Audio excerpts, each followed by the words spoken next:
ओम शांति। 8 सितंबर 2020 की प्रातः मुरली साकार बाप दादा की महावाक्य है। बाबा बोले, मीठे बच्चे, अपनी दिल पर हाथ रखकर पूछो कि बाबा जो सुनाते हैं क्या हम सब पहले जानते थे? जो सुना है उसे अर्थ सहित समझकर खुशी में रहो। प्रश्न है, तुम्हारे इस ब्राह्मण धर्म में सबसे अधिक ताकत है कौन सी और कैसे? उत्तर में बाबा बोले, तुम्हारा यह ब्राह्मण धर्म ऐसा है जो सारे विश्व की सद्गति श्रीमत पर कर देते हैं। ब्राह्मण ही सारे विश्व को शांत बना देते हैं। तुम ब्राह्मण कुलभूषण देवताओं से भी उच्च हो।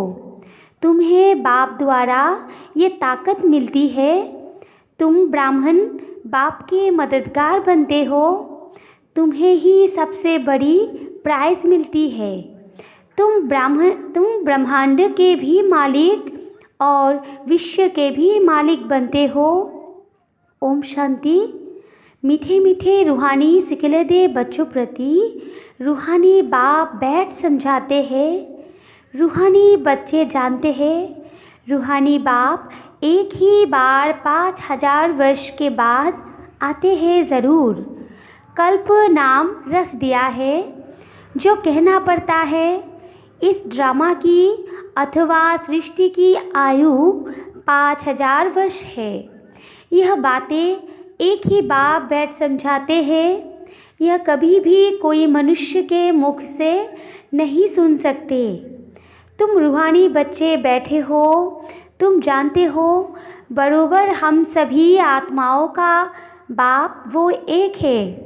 बाप ही बच्चों को बैठ अपना परिचय देते हैं जो कोई भी मनुष्य मात्र नहीं जानते। कोई को पता नहीं गॉड व ईश्वर क्या वस्तु है, जबकि उनको गॉड फादर बाप कहते हैं। तो बहुत प्यार होना चाहिए। बेहद का बाप है तो ज़रूर उनसे वर्षा भी मिलना होगा। अंग्रेज़ी में अक्षर अच्छा कहते हैं हेवनली गॉडफादर। हेवन कहा जाता है नई दुनिया को और हेल कहा जाता है पुरानी दुनिया को। परंतु स्वर्ग को कोई जानते नहीं। सन्यासी तो मानते ही नहीं। वो कभी ऐसे नहीं कहेंगे कि बाप स्वर्ग का रचयिता है, हेवनली गॉडफादर। यो अक्षर बहुत मीठा है और हेवन मशहूर भी है। तुम बच्चों की बुद्धि में हेवन और हेल का सारा चक्र सृष्टि के आदि मध्य अंत का बुद्धि में फिरता है। जो सर्विसेबल है सभी तो एक रस सर्विसेबल नहीं बनते। तुम अपनी राजधानी स्थापन कर रहे हो। फिर से तुम कहेंगे हम रूहानी बच्चे बाप की श्रेष्ठ मत पर चल रहे हैं। उच्चते उच्च बाप की ही श्रीमत है। श्रीमद् भगवत गीता भी गाई हुई है। यह है पहले नंबर का शास्त्र। बाप का नाम सुनने से ही झट वर्षा याद आ जाता है। यह दुनिया में कोई भी नहीं जानते कि गॉड फादर से क्या मिलता है। अक्षर कहते हैं प्राचीन योग, परंतु समझते नहीं कि प्राचीन योग किसने सिखाया। वो तो कृष्ण ही कहेंगे क्योंकि गीता में कृष्ण का नाम डाल दिया है। अभी तुम समझते हो बाप ने ही राजयोग सिखाया जिससे सब मुक्ति जीवन मुक्ति को पाते हैं। यह भी समझते हो कि भारत में ही शिव बाबा आया था, उनकी जयंती भी मनाते हैं। परंतु गीता में नाम गुम होने से महिमा भी गुम हो गई है, जिससे सारी दुनिया को सुख शांति मिलती है। उस बाप को भूल गए हैं। इनको कहा ही जाता है एकज भूल का नाटक। बड़े ते बड़ी भूल यह है जो बाप को नहीं जानते। कभी कहते वो नाम रूप से न्यारा है, फिर कहते कच्छ मच्छ अवतार है, ठिक्कर बित्तर में है, भूल में भूल होती जाती है, सीढ़ी नीचे उतरते जाते हैं, कला कम होती जाती है, तमोप्रधान बनते जाते हैं। जिसने ड्रामा के प्लान अनुसार जो बाप स्वर्ग का रचयिता है, जिसने भारत को स्वर्ग का मालिक बनाया, उनको ठिक्कर बित्तर में कह देते हैं। अभी बाप समझाते हैं, तुम सीढ़ी कैसे उतरते आए हो, कुछ भी किसको पता नहीं है। ड्रामा क्या है पूछते रहते हैं, यह दुनिया कब से बनी है, नई सृष्टि कब थी, तो कह देंगे लाखों वर्ष आगे। समझते हैं पुरानी दुनिया में तो अभी बहुत वर्ष पड़े हैं। इसको अज्ञान अंधियारा कहा जाता है। गायन भी है, ज्ञान अंजन सद्गुरु दिया, अज्ञान अंधेरे विनाश। तुम समझते हो रचयिता बाप ज़रूर स्वर्ग ही रचेंगे, बाप ही आकर नर्क को स्वर्ग बनाते हैं। रचयिता बाप ही आकर सृष्टि के आदि मध्य अंत का ज्ञान सुनाते हैं। आते भी है अंत में, टाइम तो लगता है ना।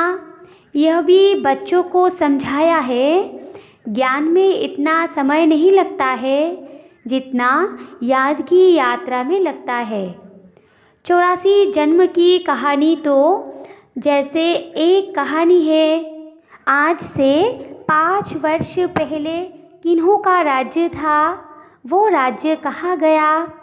तुम बच्चों को अब सारी नॉलेज है। तुम हो कितने साधारण अजामिल जैसे पापी, अहिल्याए कुब्जाए भिलनिया उनको कितना ऊंच बनाते हैं। बाप समझाते हैं, तुम क्या से क्या बन गए हो। बाप आकर समझाते हैं, पुरानी दुनिया का अब हाल देखा क्या है। मनुष्य कुछ भी नहीं जानते कि सृष्टि का चक्र कैसे फिरता है। बाप कहते हैं, तुम अपनी दिल पर हाथ रखकर पूछो, आगे यो कुछ जानते थे, कुछ भी नहीं। अभी जानते हो, बाबा फिर से आकर हमको विश्व की बादशाही देते हैं। कोई की बुद्धि में नहीं आएगा कि विश्व की बादशाही क्या होती है। विश्व माना सारी दुनिया। तुम जानते हो, बाप हमको ऐसा राज्य देते हैं जो हमसे आधा कल्प तक कोई छीन नहीं सकते। तो बच्चों की कितनी खुशी होनी चाहिए। बाप से कितना बार राज्य लिया है। बाप सत्य है, सत्य शिक्षक भी है, सत्य गुरु भी है। कब सुना ही नहीं, अभी अर्थ सहित तुम समझते हो। तुम बच्चे हो, बाप को तो याद कर सकते हो। आजकल छोटेपन में ही गुरु करते हैं। गुरु का चित्र बनाए भी गले में डालते हैं व घर में रखते हैं। यहाँ तो वंडर है, बाप शिक्षक सद्गुरु सब एक ही है। बाप कहते हैं, मैं साथ में ले चलूँगा। तुमसे पूछेंगे क्या पढ़ते हो, बोलो हम नई दुनिया में राजाई प्राप्त करने लिए राजयोग पढ़ते हैं। यह है ही राजयोग। जैसे बैरिस्टर योग होता है तो ज़रूर बुद्धि का योग बैरिस्टर तरफ आएगा। टीचर को ज़रूर याद तो करेंगे ना। तुम कहेंगे हम स्वर्ग की राजाई प्राप्त करने के लिए ही पढ़ते हैं। कौन पढ़ाते हैं? शिव बाबा भगवान। उनका नाम तो एक ही है जो चला आया है। रथ का नाम तो है नहीं, मेरा नाम है ही शिव। बाप शिव और रथ ब्रह्मा कहेंगे। अभी तुम जानते हो ये कितना वंडरफुल है। शरीर तो एक ही है। इनको भाग्यशाली रथ क्यों कहते हैं? क्योंकि शिव बाबा की प्रवेशता है तो ज़रूर 2 आत्माएं ठहरी। यह भी तुम जानते हो और किसको तो यह ख्याल में भी नहीं आता। अब दिखाते हैं। भागीरथ ने गंगा लाई, क्या पानी लाया? अभी तुम प्रैक्टिकल देखते हो, क्या लाया है, किसने लाया है, किसने प्रवेश किया है? बाप ने किया ना। मनुष्य में पानी थोड़े ही प्रवेश करेगा, जटाओं से पानी थोड़े ही आएगा। इन बातों पर मनुष्य कभी ख्याल भी नहीं करते थे। कहा ही जाता है, रिलीजन इज़ माइट, रिलीजन में ताकत है। बताओ, सबसे जास्ती किस रिलीजन में ताकत है? ब्राह्मण रिलीजन में। हाँ, यह ठीक है, जो कुछ ताकत है ब्राह्मण धर्म में ही है, और कोई रिलीजन में कोई ताकत नहीं। तुम अभी ब्राह्मण हो, ब्राह्मण को ताकत मिलती है बाप से, जो फिर तुम विश्व के मालिक बनते हो। तुम्हारे में कितनी बड़ी ताकत है। तुम कहेंगे हम ब्राह्मण धर्म के हैं, किसकी बुद्धि में नहीं बैठेगा। विराट रूप भल बनाया है, परंतु वो भी आधा है। मनुष्य रचता और उनकी पहली रचना को कोई नहीं जानते। बाप है रचता, फिर ब्राह्मण है चोटी। इसमें ताकत है। बाप को सिर्फ याद करने से ताकत मिलती है। बच्चे तो ज़रूर नंबरवार ही बनेंगे ना। तुम इस दुनिया में सर्वोत्तम ब्राह्मण कुलभूषण हो, देवताओं से भी उच्च हो। तुमको अब ताकत मिलती है, सबसे जास्ती ताकत है ब्राह्मण धर्म में। ब्राह्मण क्या करते हैं? सारी विश्व को शांत बना देते हैं। तुम्हारा धर्म ऐसा है जो सर्व की सद्गति करते हैं श्रीमत द्वारा। तब बाप कहते हैं, तुमको अपने से भी उच्च बनाता हूँ। तुम ब्रह्मांड के भी मालिक, विश्व के भी मालिक बनते हो। सारी विश्व पर तुम राजाई करेंगे। अभी गाते हैं ना, भारत हमारा देश है। कभी महिमा के गीत गाते, कभी फिर कहते भारत की क्या हालत है। जानते नहीं कि भारत इतना उच्च कब था। मनुष्य तो समझते हैं स्वर्ग अथवा नरक यहाँ है। जिसको धन मोटर आदि है वह स्वर्ग में है। यह नहीं समझते स्वर्ग कहा ही जाता है नई दुनिया को। यहाँ सब कुछ सीखना है। साइंस का हुनर भी फिर वहाँ काम में आता है। यह साइंस भी वहाँ सुख देती है। यहाँ तो इन सब से है अल्पकाल का सुख। वहाँ तुम बच्चों के लिए यह स्थायी सुख हो जाएगा। यहाँ सब सीखना है जो फिर संस्कार ले जाएंगे। कोई नई आत्माएं नहीं आएंगी। जो सीखेंगे यहाँ के बच्चे ही साइंस सीखकर वहाँ चलते हैं, बहुत होशियार हो जाएंगे। सब संस्कार ले जाएंगे, फिर वहाँ काम में आएंगे। अभी है अल्पकाल का सुख, फिर यह बॉम्ब्स आदि ही सबको खलास कर देंगे। मौत के बिगड़ शांति का राज्य कैसे हो? यहाँ तो अशांति का राज्य है। यह भी तुम्हारे में नंबरवार है जो समझते हैं। हम पहले पहले अपने घर जाएंगे, फिर सुखधाम में आएंगे। सुख में बाप तो आते ही नहीं। बाप कहते हैं, मुझे भी वानप्रस्थ रथ चाहिए ना। भक्ति मार्ग में भी सबकी कामनाएं पूरी करता आया हूँ। संदेशियों को भी दिखाया है कैसे भक्त लोग तपस्या पूजा आदि करते हैं। देवियों को सजाए पूजा आदि कर फिर समुद्र में डुबो देते हैं। कितना खर्च होता है? पूछो यो कब से शुरू हुआ है तो कहेंगे परंपरा से चला आया है। कितना भटकते रहते हैं। यह भी सब ड्रामा है। बाप बार बार बच्चों को समझाते हैं, हम तुमको बहुत मीठा बनाते आए हैं। यह देवताएं कितने मीठे हैं। अभी तो मनुष्य कितने कड़वे हैं। जिन्होंने बाप को बहुत मदद की थी उन्हों की पूजा करते रहते हैं। तुम्हारी पूजा भी होती है, पद भी तुम उच्च प्राप्त करते हो। बाप खुद कहते हैं मैं तुमको अपने से भी उच्च बनाता हूँ। उच्चते उच्च भगवान की है श्रीमत, कृष्ण की तो नहीं कहेंगे। गीता में भी श्रीमत मशहूर है। कृष्ण तो इस समय बाप से वर्षा ले रहे हैं। कृष्ण की आत्मा के रथ में बाप ने प्रवेश किया है। कितनी वंडरफुल बात है, कभी किसकी बुद्धि में आएगा नहीं। समझने वालों को भी समझाने में बड़ी मेहनत लगती है। बाप कितना अच्छी रीति बच्चों को समझाते हैं। बाबा लिखते हैं सर्वोत्तम ब्रह्मा मुख वंशावली ब्राह्मण, तुम उच्च सर्विस करते हो तो यह प्राइज़ मिलती है। तुम बाप के मददगार बनते हो तो सबको प्राइज़ मिलती है। नंबरवार पुरुषार्थ अनुसार तुम्हारे में भी बड़ी ताकत है। तुम मनुष्य को स्वर्ग का मालिक बना सकते हो। तुम रूहानी सेना हो। तुम यह बेज नहीं लगाएंगे तो मनुष्य कैसे समझेंगे कि यह भी रूहानी मिलिट्री है। मिलिट्री वालों को हमेशा बेज लगा हुआ होता है। शिव बाबा है नई दुनिया का रचयिता। वह इन देवताओं का राज्य था, अब नहीं है।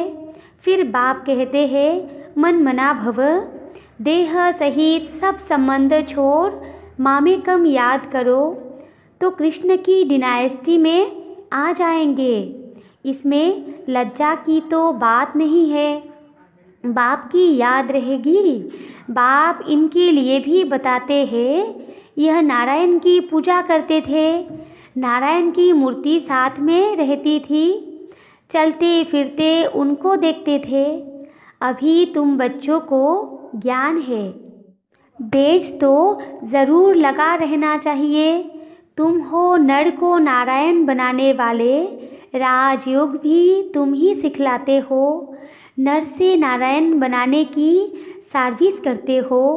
अपने को देखना है, हमारे में कोई अवगुण तो नहीं है। तुम बच्चे बाप दादा के पास आते हो। बाप है शिव बाबा, दादा है उनका रथ। बाप ज़रूर रथ द्वारा ही मिलेंगे ना।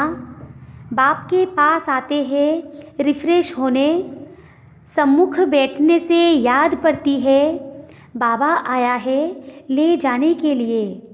बाप सम्मुख बैठे हैं तो ज़रूर जास्ती याद आनी चाहिए। अपनी याद की यात्रा को वहाँ भी तुम रोज़ बढ़ा सकते हो। अच्छा, मीठे मीठे सिखला दे बच्चों प्रति माता पिता बाप दादा का याद प्यार गुड मॉर्निंग, और रूहानी बाप की रूहानी बच्चों को नमस्ते। हम रूहानी बच्चों की रूहानी माता पिता बाप दादा को याद प्यार गुड मॉर्निंग और नमस्ते नमस्ते नमस्ते। धारणा के लिए मुख्य सार 1 नंबर पॉइंट है, अपने को देखना है कि हमारे में कोई अवगुण तो नहीं है। जैसे देवताएं मीठे हैं ऐसा मीठा बना हूँ। 2 नंबर पॉइंट है, बाप की श्रेष्ठ ते श्रेष्ठ मत पर चल अपनी राजधानी स्थापन करनी है। सर्विसेबल बनने के लिए सृष्टि के आदि मध्य अंत का हेवन और हेल का ज्ञान बुद्धि में फिराना है। वरदान है, श्रेष्ठ भावना के आधार से सर्व को शांति शक्ति की किरणें देने वाले विश्व कल्याणकारी भव। विस्तार है, जैसे बाप के संकल्प व बोल में नैनों में सदा ही कल्याण की भावना व कामना है, ऐसे आप बच्चों के संकल्प में विश्व कल्याण की भावना व कामना भरी हुई हो। कोई भी कार्य करते विश्व की सर्व आत्माएं इमर्ज हो। मास्टर ज्ञान सूर्य बन शुभ भावना व श्रेष्ठ कामना के आधार से शांति व शक्ति की किरणें देते रहो, तब कहेंगे विश्व कल्याणकारी। लेकिन इसके लिए सर्व बंधनों से मुक्त स्वतंत्र बनो। और स्लोगन है, मैंपन और मेरापन यही देह अभिमान का दरवाज़ा है। अब इस दरवाजे को बंद करो। अच्छा, ओम शांति।